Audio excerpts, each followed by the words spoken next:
It is the best day of the week. That is right. It is New Comic Book Day. But before I get into my pools and some of the titles that I had the opportunity to read this week, be sure to hit that subscribe button and bell notification so you don't miss any future episodes. For me, this was a pretty light week in terms of comics. I actually only had titles from the big two, which doesn't usually happen that often, but still, I always have loving new comics to read. And there may be some light spoilers ahead for some of these books, as a couple of them are completions to currently running series or miniseries. So just so you know, if you are reading some of these titles, there might be some light spoilers because it's going to be the closing out issue. But yeah, let's go ahead and dive into this week's book, starting off with Marvel Comics. So starting off this week for Marvel Comics, we have Shanxi issue number 5. This series has been a really great continuation of the 2020 mini-series that Shang-Chi had last year. Basically, what has happened in this one is Shang-Chi has taken over his father's criminal organization known as the Five Weapon Society. And when he did that, he has been kind of fighting his way through the Marvel Universe. You know, he's gone up against a lot of his former allies. He fought Captain America, Wolverine, and in this most recent issue, Iron Man. And the reason being is, now that he's the head of what was once a criminal organization, his former allies in the Avengers are a little bit wary of him. They're not sure what's going to happen now that he's running what used to be one of their enemies' organizations. They don't know how it's going to affect him as a character. And I got to say, this issue, once again, was a great read. This whole series has been fantastic. If you were a fan of the Shang-Chi movie, he is very different in the comic books in terms of his origins and things like that.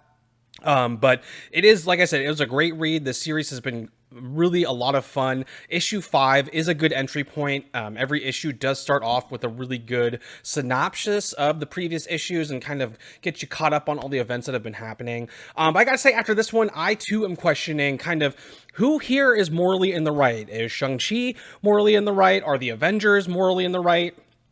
You know, it kind of leaves a big question there with this big looming threat kind of building in the background. Very classic comic book stuff, and it's been a lot of fun to read. I definitely recommend checking out Shang-Chi issue number 5 today. Next up for Marvel Comics is the much anticipated final issue of Immortal Hulk issue number 50, which brings to conclusion to this absolutely incredible Hulk run from Al Ewing and Joe Bennett. This series really tied everything up real nicely, answered some really big questions that we had about, you know, the below place, the Hulk, Gamma, the leader, the one below all. But most importantly, it answered a really big question of why. Why does the Hulk need to suffer? Why must the Hulk constantly be put through so much pain when it's, for a lot of times, it's not warranted? Why does he have to go through the things that he goes through? And they really wrapped it all up, and they really answered a lot of questions about the Hulk's character and really brought some resolution to those things. But this finale was emotional, it was beautiful, and it was just the perfect ending to a really great Hulk series. If you've been reading Immortal Hulk, this last issue, it's closes everything out so nicely. If you haven't been reading Immortal Hulk, I definitely recommend checking it out. It is a fantastic Hulk series, and the whole thing is just, it's beautiful, and it's you know, really big questions about the Hulk and really explores his character. But this last issue, absolutely perfect. And finally, for Marvel Comics, we have Marvel Legends, the Black Panther. This book was a great read. It was really thought-provoking through its kind of examination of T'Challa and the character of Black Panther. This series, you know, as it prefaces in the beginning, is meant to be a prequel to T'Challa's first appearance as the Black Panther in Fantastic Four in 1966. So basically, it's meant to examine different stories and different things that have happened to and with his character, kind of while on his journey to become the leader of Wakanda and the Black Panther. If you're a fan of the Black Panther, this book is an absolute must read. It was a really great examination of his character, and I'm really looking forward to the future issues. And next up, we have DC Comics. We're going to start off with Batman 89, issue number 3. This series just continues to be an absolute great read with some incredible artwork from Joe Quinones. In this issue, we finally get to see Harvey Dent's Two-Face and kind of begin his descent into madness. You know, we kind of see some more growth with Drake's character. We get to see kind of things starting to come together. Catwoman kind of makes her debut and everything.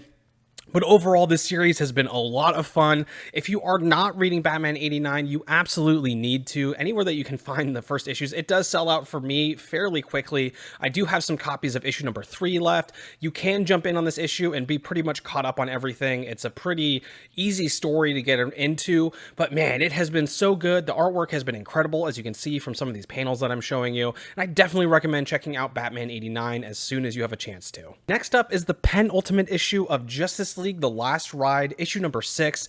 This series from Chip Zdarsky has been one of my favorite current books in production. It has been so good. I mean, issue number 4, I think about it now and it still gives me goosebumps. It was that good. But there's a lot of twists and turns. This is the second to last issue, like I said. I a lot of crazy stuff happens. In issue 5, Green Lantern and Batman discovered all the clone tanks for Darkseid, and a lot of things have been revealed, a lot of twists and turns. So I'm really excited to see what this final issue has in hold for us, but definitely recommend checking out Justice League: Last Ride as soon as you can by Chip Zdarsky. And then next up is Titans United, and I really don't have much to say about this series, to be honest with you. It's a very action-driven plot. If you're a fan of the Titans like I am, it's definitely worth reading. I really like Connor Kent, Nightwing. They're some of my favorite characters. And that's really the only reason that I'm continuing to read it. From Dan Slott. It's a pretty average title, borderline mediocre. Not a whole lot going on. Like I said, it's just a very good action-driven story. I don't read a lot of superhero kind of action books anymore, so every once in a while I will pick them up and read them. This one in particular, just because I like the characters. But yeah, Titans United, I could take it or leave it. And unless you're like a big fan of the characters or are just looking for something to kind of pad the reading list with, it's worth checking out in that case. But if not, like I said, this one you could skip. I think I said that with the last issue, a couple episodes ago. It's just been kind of middle of the path. But yeah, it's a fun book for the most part. And finally, for DC Comics, we have the final issue of Strange Adventures from DC's Black Label, issue number 12. This series has been incredible. I've really enjoyed it. I've really enjoyed this entire series. It's classic Tom King storytelling, full of, intrigue, moral corruption, political maneuvering, and heroes just being absolutely torn down from their altars and dragged through the mud. I've really enjoyed all 12 issues of this series. Once it does come out in a trade format, I will be doing a full review on it. But if you've been reading Strange Adventures, it closes out really well in this last issue. If you haven't picked up Strange Adventures, once the trade is available, like I said, I will be doing a full episode on it, and it's definitely worth reading. I'm a big fan of Tom King myself, so this is classic Tom King, Mitch Garrett's type of work, but definitely recommend checking out Strange Adventures. If you haven't been reading the series, this last issue isn't going to make a lot of sense to you, but if you have been reading the series, this last issue kind of just ties everything up real neatly, and ends really nicely, so I definitely recommend checking it out today. Well, that is it for my new pickups for this week. Like I said, it was a pretty light one. My pick of the week for this week is definitely Immortal Hulk number 50. As good as an ending as it was, as good of a finale, as beautiful as that story was, I am really sad to see this series come to an end. I have absolutely been loving Immortal Hulk, but all good things must come to an end, right? But let me know in the comments, what are you picking up this week? What are you most excited to read? I would love to hear from you. And that is it for another new comic book day. Please be sure hit that subscribe button and bell notification, and I'll see you later.